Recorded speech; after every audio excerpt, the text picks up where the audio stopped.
मस्जिद तोड़कर क्या मुसलमानों का वजूद खत्म किया जा रहा है? क्या भारत का मुसलमान खतरे में है? आक्रमणकारी मुगलों की फौज क्या भारत के नायक है? मथुरा काशी के बाद क्या अन्य विवादित मस्जिदों को तोड़ा जाएगा? देश के 17 करोड़ मुसलमानों का भविष्य क्या कहता है? बता रहे हैं आनंद धाम के पीठाधीश्वर सद्गुरु श्री रितेश्वर महाराज जी। देखिए सिर्फ धर्म ज्ञान पर। प्रधानमंत्री नरेंद्र मोदी जी के नेतृत्व में अगर वो एक हिंदू राष्ट्र की गाथा या फिर कहें कि इतिहास अगर लिखने जा भी रहे हैं, तो संसद से असदुद्दीन ओवैसी उन्हें सम्राट पुजारी कहते हैं। उन पे आरोप लगाते हैं कि उन्होंने इस्लाम का, मुसलमानों का अस्तित्व खत्म कर दिया है। इतना बड़ा गंभीर आरोप कि देश का जो 17 करोड़ जो मुसलमान हैं, भारतीय मुसलमानों को मोदी पर भरोसा नहीं है। असदुद्दीन ओवैसी जी क्या कहते हैं, उनके राजनीतिक कंपल्सन क्या है, वो देश जानता है, समझता है इस बात को। उनकी पार्टी का नाम भी क्या है वो सभी जानते हैं। अब मेरा एक बात कहना है, वो कहते हैं मुसलमान सब, मुसल्लम ईमान जिनके पास हो जी, जिनके अपने जीवन में ईमान हो, राष्ट्र के प्रति ईमान हो, धर्म के प्रति ईमान हो, मानवता के प्रति ईमान हो, इसके विरोधी हैं नरेंद्र मोदी। नरेंद्र मोदी ने तो पूरी दुनिया में डंका बजा रखा है मानवता का जी। नरेंद्र मोदी के नेतृत्व में बड़े बड़े देश आकर के काम करने को राजी हो रहे हैं। और हमारे देश में बाहर के देशों में जो 56-57 मुस्लिम कंट्री हैं, वहां के मुस्लिम ये कह रहे हैं कि इस्लामिकरण हमारे राष्ट्र का हो गया, जितना सुविधा हमें नहीं, आनंद नहीं, उतने भारतीय मुसलमानों को है। क्या ये बात असदुद्दीन ओवैसी को सुनाई नहीं पड़ती, दिखाई नहीं पड़ती? मुझे लगता है ये वोटों की राजनीति है, वो उसी के दम पे जी रहे हैं। हैदराबाद में कुछ सीटें उनको मिलती हैं, लेकिन इस बात का भी तो वो रोते हैं कि अब हमसे हमारी मस्जिदें छीनी जा रही हैं। क्यों इतिहास को कुरेदा जा रहा है? जो हो गया सो हो गया है। 90 आपका वर्शिप एक्ट जब बन चुका है, उसके बाद क्यों उसे खत्म करने की कोशिश की जा रही है? अयोध्या का तो चलो हो गया है, अब आप ज्ञानवापी के भी पीछे पड़े, वहाँ तो हम नमाज अदा करते हैं, आप वहाँ से भी हमें हटाना चाहते हैं। मथुरा में ईदगाह मस्जिद से अब हमें हटाना चाहते हैं। अभी मैं आपके कैमरे को छीन लेता हूँ, आप कैमरे लेके आए हो, माइक लेके आए हो, मोबाइल आपका छीन लेता हूँ। छीनने के बाद एक एक्ट बना देता हूं कि भाई जो छीन लिया गया है वो वापस नहीं किया जाएगा। आपका मन मानेगा? आपके सामान को लूट लिया गया, आपने एक्ट बना दिया। कमाल है। जिन मंदिरों को आपने तोड़ दिया, जिन भारतीय प्रतीकों को आपने नष्ट कर दिया, जिन सांस्कृतिक अवधारणा को नष्ट करने के लिए आपने न जाने कितने नापाक खेल खेले इस भारतवर्ष में, महिलाओं की इज्जत तक लूट ली गई। कश्मीर में क्या नहीं हुआ, कौन देशवासी नहीं जानता? वो बात की बात तो छोड़ दीजिए, उस समय क्या हुआ होगा जिस समय मंदिर तोड़े गए थे। आईने अकबरी पढ़ लीजिए, अकबर क्या कहता है कि मैंने बचे खुचे जितने मंदिर थे सब तोड़ दिए।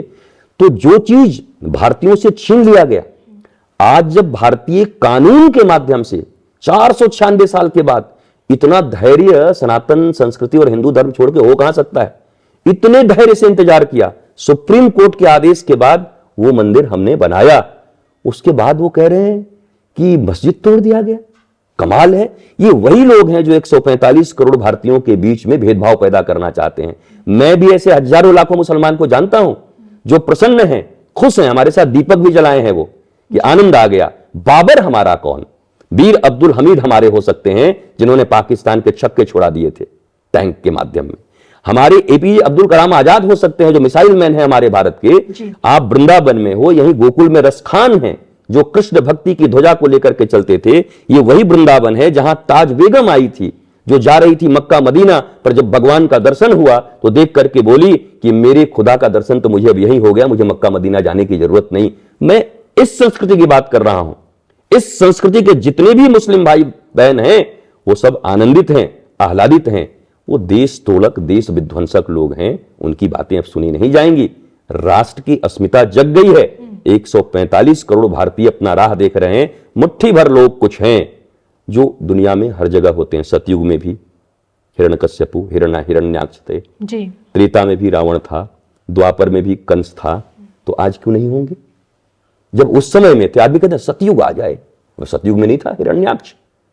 आज तो छोटी मोटी चोरियां हुआ करती हैं, हिरण्याक्ष ने पूरी पृथ्वी चुरा ली थी। आप बताओ, तो कलयुग अच्छा है कि सतयुग अच्छा है? इस कलयुग में भी ऐसे लोग हैं, दुर्योधन हैं, रावण हैं, सब हैं, पर ये मुट्ठी भर है। आपको पता ही सत्यमेव जयते, विजय तो सदा सत्य की होती है, धर्म की होती है। हम धर्म पथ पर चल रहे हैं और भारत की विजय होगी, भारतवासियों की विजय होगी, सनातन संस्कृति का विजय होगा, हिंदू धर्म का विजय होगा। लेकिन यहाँ बात सिर्फ काशी और मथुरा की नहीं है ना, क्योंकि देश में तो ऐसे मस्जिद मंदिर वाला विवाद तो जगह जगह है।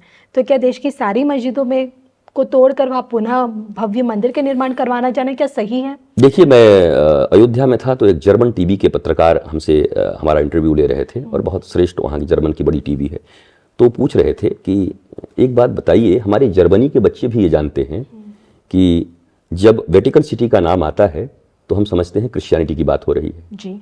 जब मक्का मदीना की बात आ रही है तो समझते हैं इस्लाम की बात हो रही है। वैसे अयोध्या, मथुरा और काशी का जब नाम आता है तो जर्मनी के बच्चे भी जानते हैं कि ये हिंदुओं के देवता भगवान राम, भगवान कृष्ण और भोलेनाथ का जन्म स्थान है या उनका स्थान है, ये होली प्लेस है। तो क्या आपके भारत के लोग नहीं जानते? उन्होंने मुझसे पूछा।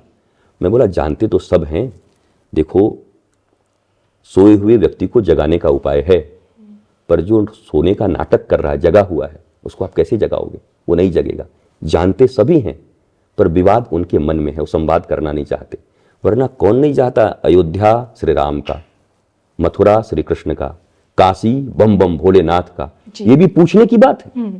तो ये तीन जगह पर भी जब इनको आपत्ति है, जब सारी दुनिया जानती है कि हिंदुओं के देवी और देवता के प्रमुख स्थान हैं, तो बाकी की बात मैं नहीं करता। मुझे लगता है सौहार्द पूर्वक पहले इन तीनों को ये सौंपें, अन्य का, और ये तीनों सौंपे। मुझे लगता है जब भारतवर्ष में 145 करोड़ भारतीय हैं, 145 करोड़ सनातन संस्कृति के मानने वाले लोग हैं, पहले एक सद्भावना तो आपके मन में जगे। मैंने आपसे कैमरा छीना था, आपके माइक छीने थे, मोबाइल छीना था, मेरे मन में सद्भावना आई, मोबाइल दे दिया। फिर और सद्भावना बढ़ेगी तो मैं आपको बोलूंगा नहीं, कैमरा भी तो आप ही का है। फिर मैं बोला नहीं, आपका कोई सामान रखना उचित नहीं है, ये आपका है, आप इसको अच्छे से रखें। सद्भावना जब बढ़ेगी तो निश्चित ही उनके मन में भी आएगा कि बाबर से उनका कोई रिश्ता नहीं है। बाबर तो उज्बेकिस्तान से आया हुआ लुटेरा, अब लुटेरों को अपना पूर्वज मानेंगे? कैसे कैसे पूर्वज रहे हैं। उनके नाम पर सड़कों का नाम रखिए, ताज बेगम रोड, उनके नाम पर रखिए वीर अब्दुल हमीद रोड, पर बाबर रोड, औरंगजेब रोड, वही। चाइना और जापान के अगर हिस्ट्री को आपने जाना होगा तो जब जापान का प्रभुत्व चाइना के ऊपर था, जब हटा, 1 वर्ष के भीतर एक एक जापानी नाम मिटा दिए गए। 1 वर्ष केवल लगे, चाइना ने जापान का नाम वहां से मिटा दिया कि नहीं, हम स्वतंत्र हैं, कोई जापानी नेम नहीं, चाइनीज नेम रहेगा। हमारे देश को 70-75 साल तो आजादी के हो गए। पता नहीं हम क्यों लुटेरों का, बर्बर आतंकियों के नाम पर अपने देश के प्रतीकों का नाम, सड़कों का नाम, भवनों का नाम, ये कब जगह भारतीय? ये तो साधारण सी बात है।